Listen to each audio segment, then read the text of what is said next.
ಸ್ನೇಹಿತರೆ ನಮಸ್ಕಾರ. ನಿನ್ನೆ ಶಿವಣ್ಣ ಅವರು ಆಲ್ರೆಡಿ ಮಾತಾಡಿದ್ದಾರೆ. ಇನ್ನು ಎಲ್ಲ ನಿಮ್ಗೆ ಗೊತ್ತಿದೆ ಏನು ಅಂತ. ನಾನು ಮಾತಾಡಬೇಕಾಗಿರೋದು ಇಷ್ಟೇ. ಮೀಡಿಯಾವರಾಗಲಿ, ಕನ್ನಡ ಸಂಘಟನೆಗಳಾಗಲಿ ಅಥವಾ ಕನ್ನಡ ಪ್ರೇಮಿಗಳಾಗಲಿ ಬೈಕೊಂಡ್ರಿ, ಹೌದು ವಿಷಯ ಹಂಗಿತ್ತು, ಬೈದೇ ಇದ್ದೇ ಇರುತ್ತೆ. ಬೈಕೊಂಡ್ರೆ ಕರೆಕ್ಷನ್ಸ್ಗಳಾಗ್ತವೆ. ಇನ್ನು ಶಿವಣ್ಣ ಅವರು ತಾಳ್ಮೆಯಿಂದಲೇ ಇದ್ದರು, ಯಾವುದಕ್ಕೂ ರಿಯಾಕ್ಷನ್ ಕೊಡದೆ. ಯಾಕಂದರೆ ನಾವು ಸುಮ್ಮನಿದ್ದಷ್ಟು ಕೆಲಸಗಳು ಕರೆಕ್ಟಾಗಿ ಆಗುತ್ತೆ, ಎಲ್ಲ ರೈಟ್ ದಿಕ್ಕಿನಲ್ಲಿ ಹೋಗುತ್ತೆ.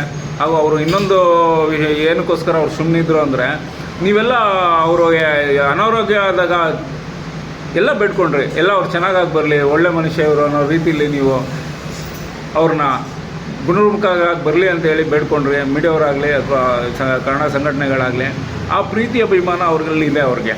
ಹಾಗಾಗಿ ಅವರು ಸುಮ್ಮನಿದ್ದಾರೆ. ಇನ್ನು ಪ್ರಶ್ನೆ ಮಾಡೋ ಕಡೆಗೆ ನಾವು ಪ್ರಶ್ನೆ ಮಾಡಬೇಕಾಗತ್ತೆ. ನೀವು ಮಾಡ್ತಾಯಿದ್ದೀರಾ. ಇವತ್ತೊಂದು ದಿವಸ ಕನ್ನಡ ಒಂದು ಒಳ್ಳೆಯ ಮಟ್ಟದಲ್ಲಿದೆ ಅಂತ ಹೇಳಿದ್ರೆ, ಗಟ್ಟಿಯಾಗಿದೆ ಅಂತ ಹೇಳಿದ್ರೆ ಅದಕ್ಕೆ ಕಾರಣಕರ್ತರು ಮೀಡಿಯಾ ಹಾಗೂ ಕನ್ನಡ ಸಂಘಟನೆಗಳು. ಇನ್ನು ನಾವು ಕೂಡ ಕೆಲವೊಂದು ಸತಿ ಭಾಗಿಯಾಗಿ ಕನ್ನಡ ಹೋರಾಟಗಳಿಗೆ ನಾವು ಬರ್ತಾ ಇರ್ತೀವಿ. ಇನ್ನು ಸರಳತೆ ಬಗ್ಗೆ ಹೇಳೋಕೆ ಹೋದರೆ, ಅವರು ಸಾಮಾನ್ಯ ಮನುಷ್ಯರು ಹೇಳ್ತಾರೆ ಅಂತ ಹೇಳಿದ್ರು, ಅದು ಆಲ್ರೆಡಿ ಅವರ ಫ್ಯಾನ್ಸ್ಗಳು ಕೂಡ ಮಾಡ್ತಾ ಇದ್ದಾರೆ, ಅವ್ರು ಏನು ಮಾಡಿದ್ದಾರೆ ಅಂತ ಹೇಳಿ. ಇನ್ನು ನಾನು ಕಂಡಂಗೆ ಶಿವಣ್ಣ ಅವರು, ಅವರು ವಾಪಸ್ ಬಂದಾಗ ಟೋಲ್ಗೇಟಲ್ಲಿ ನಿಂತಿರುವಾಗ ಅವರು ವಿಂಡೋ ಕೈ ಇಳಿಸಿ ಹಾಯ್ ಮಾಡ್ತಾರೆ.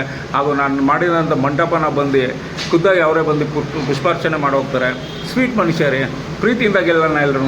ಥ್ಯಾಂಕ್ ಯು ಸ್ನೇಹಿತರೆ, ಥ್ಯಾಂಕ್ ಯು.